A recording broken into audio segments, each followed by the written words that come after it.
Alphonse Gabriel Capone, known to the world as Al Capone or Scarface, wasn't just a gangster, he was the king of Chicago's underworld.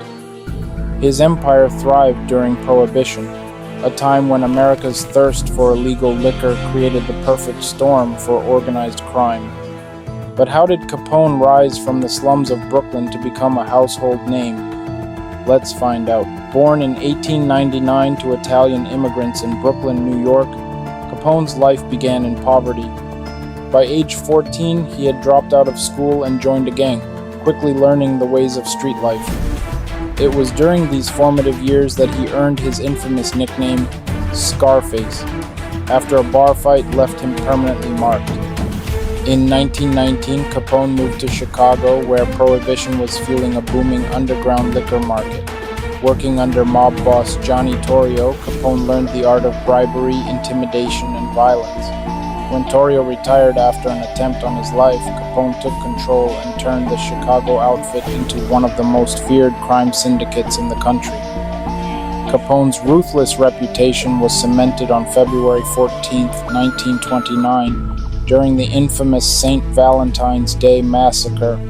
7 members of a rival gang were gunned down in a warehouse. Although Capone was never directly implicated, the sheer brutality of the act sent shockwaves across the nation. Despite his violent empire, Capone's downfall came from something as mundane as taxes. Federal agents led by Eliot Ness worked tirelessly to gather evidence of his unpaid taxes.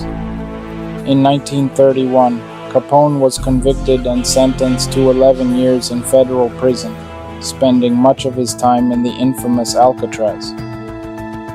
After his release in 1939, Capone's health deteriorated due to syphilis.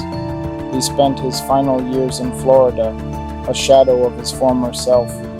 On January 25, 1947, Al Capone passed away, leaving behind a legacy of crime, violence, and fascination that endures to this day. Al Capone's story is one of power, corruption, and downfall, but it's also a reminder of the lengths people will go to for wealth and control. What do you think about Capone's legacy? Was he a genius criminal or a tragic figure? Let us know in the comments.